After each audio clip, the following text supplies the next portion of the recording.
असताना म्हातारपणी कसं जगायचं याचा विचार करा, द्या ना पेन्शन. आमची नोंदणी करा. दिल्लीपर्यंत पायी गेलो. तो एवढं मी सांगत नाही. सगळ्यांना भेटलो ना. हे आता जे राहू आहेत ते सगळ्यांना, त्यांच्या आईला सगळ्यांना भेटलो. आधी सोनिया गांधींनी तर मला सांगितलं, सरळ सांगितलं मला, मैं आपके साथ हूँ. अगर मेरा सरकार कुछ करते, मनमोहनचं सरकार कुछ नहीं करेगा तो मैं आपके साथ हूँ. मी 1.5 वर्षांतर त्यांना भेटायला गेलो. म्हणलं तुम्ही पुण्याच्या विमानतळावर मला कोणता शब्द दिला होता? बाई पण सेन्सिटिव्ह होता. त्यांनी भराभरा कामगार मंडळाला बोलावून घेतलं. तुमच्या इथे कर्नाटकातले ते कामगार मंत्री होते, खरगे ऑस्कर फर्नांडिस होते. मुख्यमंत्री पंतप्रधानांना फोन केला. प्रणव मुखर्जी अर्थमंत्री त्यांना फोन केला. सांगितलं की कुठल्याही परिस्थितीत आज संध्याकाळी 12 पर्यंत झालं पाहिजे. ते जाऊ द्या, काय व्हायचं ते सगळं इतिहासात आहे, येईल ते येईल. माझं म्हणणं आहे, या गोष्टी करण्याच्या ऐवजी तुम्ही निवडणुका आल्या की असं वातावरण निर्माण करायचं की ते प्रश्न लोकांनी बाजूला ठेवावेत आणि नदीचे आहे बुडावं.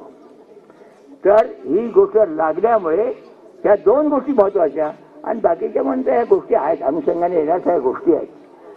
आता प्रश्नाला उपोषणाचा मार्ग का काढला मला सांगा. ज्यावेळेला बाकीचे लोक धावतात, तरुण मुलांचे बेकारी असल्या निवडणुकीमध्ये काम मिळालं, जरा हे करायचं, डांगणी करायचं, जरा जमलं.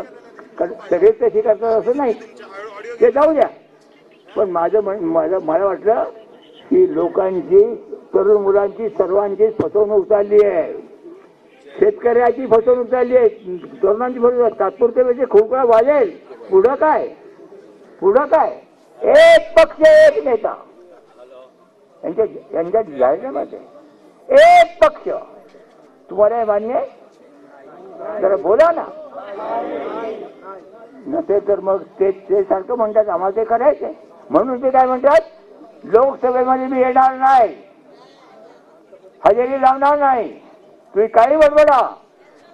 इतकंच नाही तर माझ्याकडे तुमचा आवाज बंद करेन. आणि आज काय चाललंय लोकसभेत, सकाळी 11 वाजता जमतात आणि थोड्या जाहीर करतात की आज बरखास्त.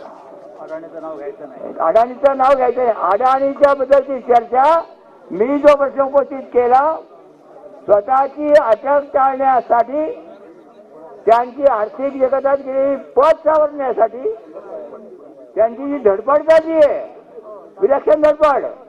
अरे कोण बोलते वाटतं?